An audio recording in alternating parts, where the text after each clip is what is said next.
NASCAR and Xfinity announced that they will be paying points for the fastest lap of each race.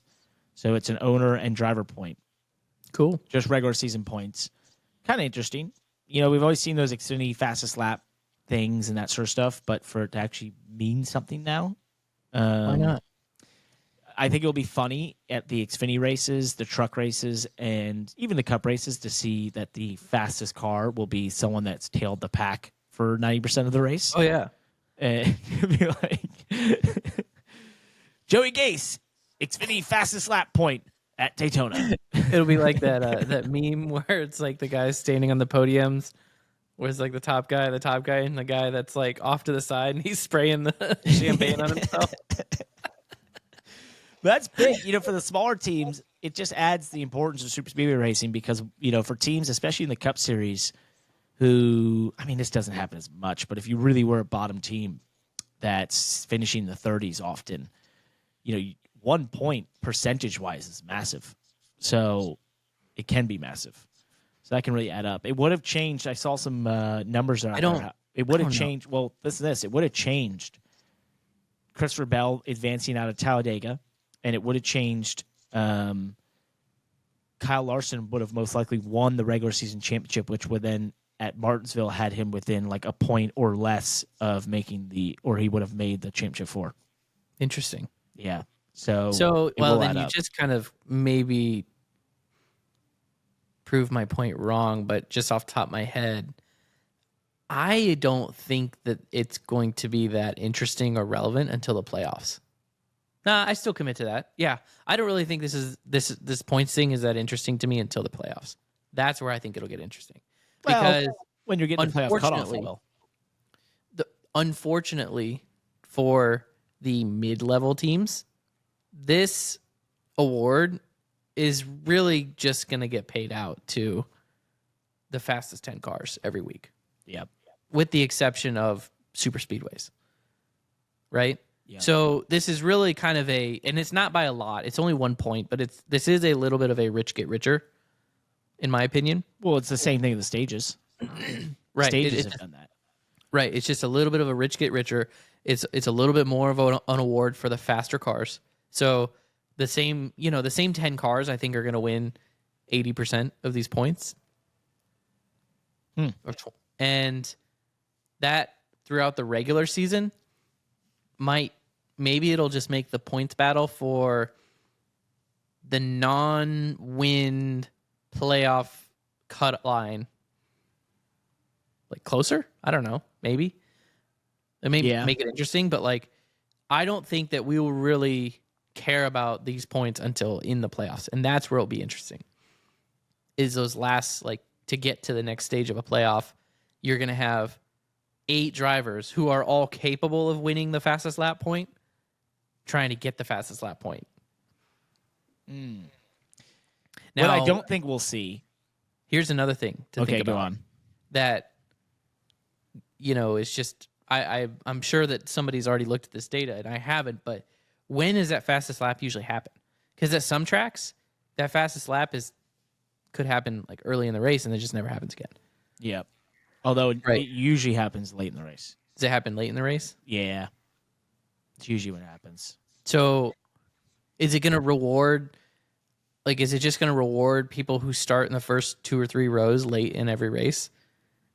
Probably. Because it's is it going to get one on a late race restart with 30 laps to go? They throw the caution. The whole track settles down. We all have clean air. Well, no, we don't all have clean air. Just the leaders have clean air. I don't know. It'll be interesting to see. It'll be interesting to see, but I feel like I'm most interested in it once we get in the playoffs. Yeah, well, I think it adds up, and it's going to get you to basically the what am I trying to say? Well, it's not a playoff point, is it? No, I know, but I'm saying it adds up to the end of. It will be most interesting at the end of the regular season when you see it all added up. As I'm saying, of course, but the first 5 weeks, it's who gives a shit, but it will add up.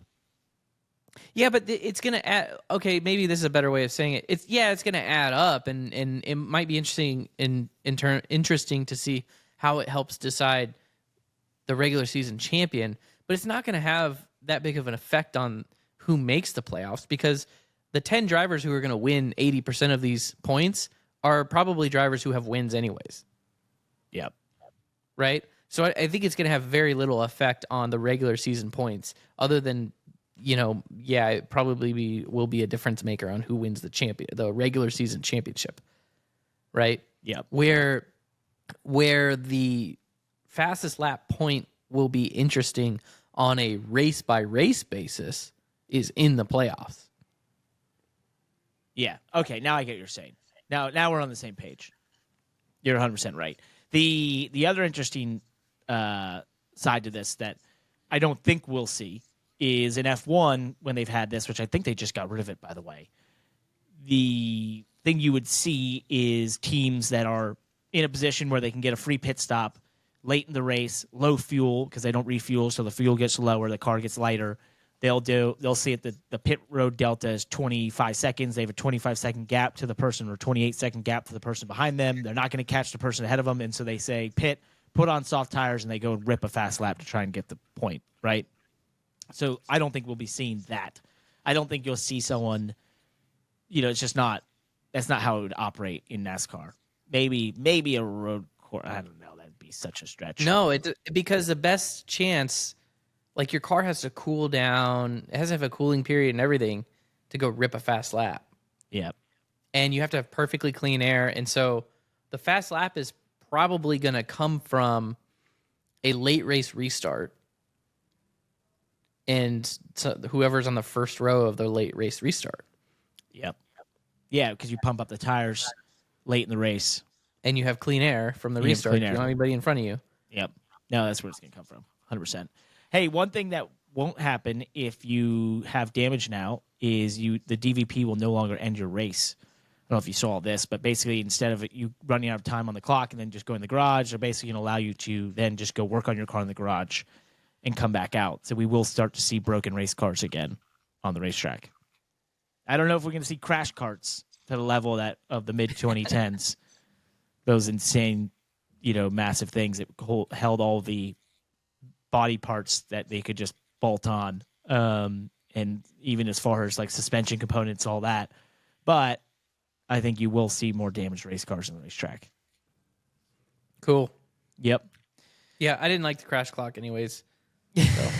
It's still there. In Xfinity and trucks, I think it's exactly the same. But for Cup, they've changed it for obvious reasons because you had all those issues at the end of last year when they were making decisions on whose race was ended and whose wasn't, and it just didn't make any sense, and so it just cleans it up.